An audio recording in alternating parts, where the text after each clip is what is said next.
So, brilliant philanthropist or ruthless tycoon? It's a question that really gets to the heart of one of the most influential and controversial figures of our time, Bill Gates. Today, we're going to trace the incredible journey of how this teenage programmer became a software titan and then pivoted to become one of the most powerful philanthropists in history. Let's dive in. Okay, let's start with a moment of just pure corporate drama. Picture this. It's June 7th, 2000, and a US court orders the complete breakup of Microsoft.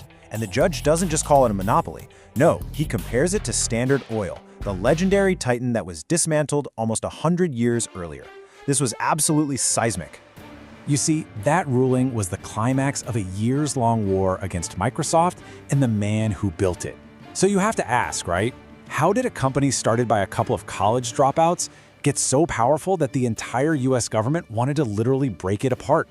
Well, to get that, you have to understand Bill Gates.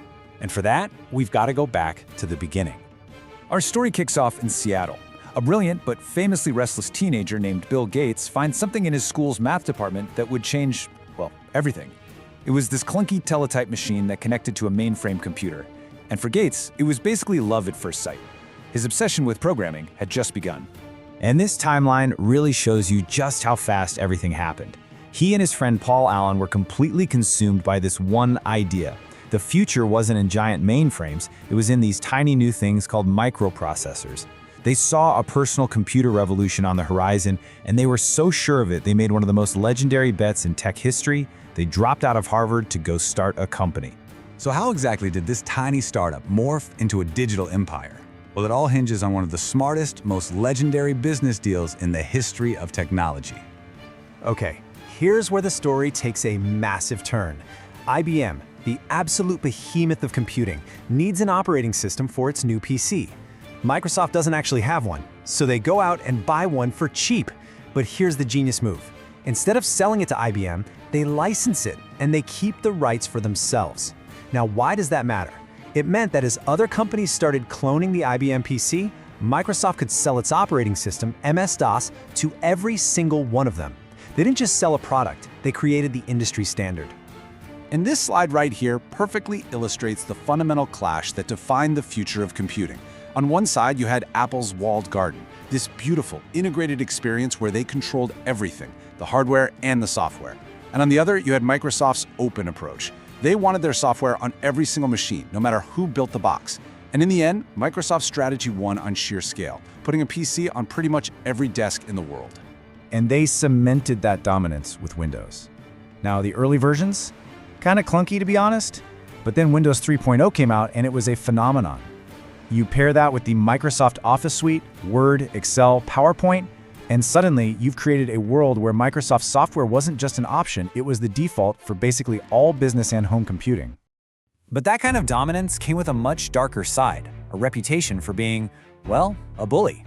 They were constantly accused of using their power to crush smaller companies and force partners into tough deals. The most famous example, of course, was the browser wars, where Microsoft bundled Internet Explorer with Windows for free, a move specifically designed to kill the market leader, Netscape. And it was exactly this pattern of behavior that led the government to come knocking. So after years of these intense legal battles, and after building one of the most valuable companies in the world, Gates did something pretty unexpected. He started a radical second act. He stepped away from the day-to-day at Microsoft to pour his incredible fortune and that relentless focus of his into solving some of the world's biggest problems. And to get a sense of the just mind-boggling scale of this new mission, you just need to look at this number. In 2006, his friend and the legendary investor Warren Buffett pledged over $30 billion to the Bill and Melinda Gates Foundation. That one single act created one of the most powerful philanthropic forces the world has ever seen. And this chart really shows you where all that energy and all that money went. See, they weren't just writing checks, they were applying that same ruthless, data-driven intensity that built Microsoft to these enormous global challenges, from trying to eradicate diseases like polio, to funding vaccine development and investing in green energy. But of course, the story is never that simple, is it? As Gates was busy reinventing himself as a global philanthropist, the tech world that he helped create was moving on without him. And his personal reputation, well, it would soon face a whole new set of very public challenges. It's kind of ironic, really. While Gates was focused on solving the world's problems, the company he built started missing the future. Microsoft famously fumbled some of the biggest tech shifts of the 21st century: the e-reader, the MP3 player, and most importantly, the smartphone. Gates himself later called failing to beat Android in the mobile market his greatest mistake, a mistake that probably cost Microsoft a market worth hundreds of billions of dollars. And then, in recent years, that carefully crafted image of the global philanthropist has been fractured. Revelations about his personal life came to light: his association with Jeffrey Epstein, the investigation that led to his departure from Microsoft's board, and his very high-profile divorce. All of it added these difficult, new layers to his public story and forced a lot of people to reevaluate his legacy. So in the end, his story isn't a simple arc from hero to villain or villain back to hero. It's a messy, really complicated narrative of immense ambition, world-changing success, ruthless tactics, and then this unprecedented attempt at reinvention. He is, in every sense of the word, a figure who just defies any easy label. Which brings us right back to the central question of his legacy.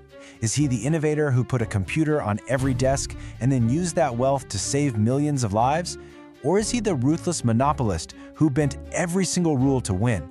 You know, perhaps the most fascinating part is that in the story of Bill Gates, both of those things might just be true.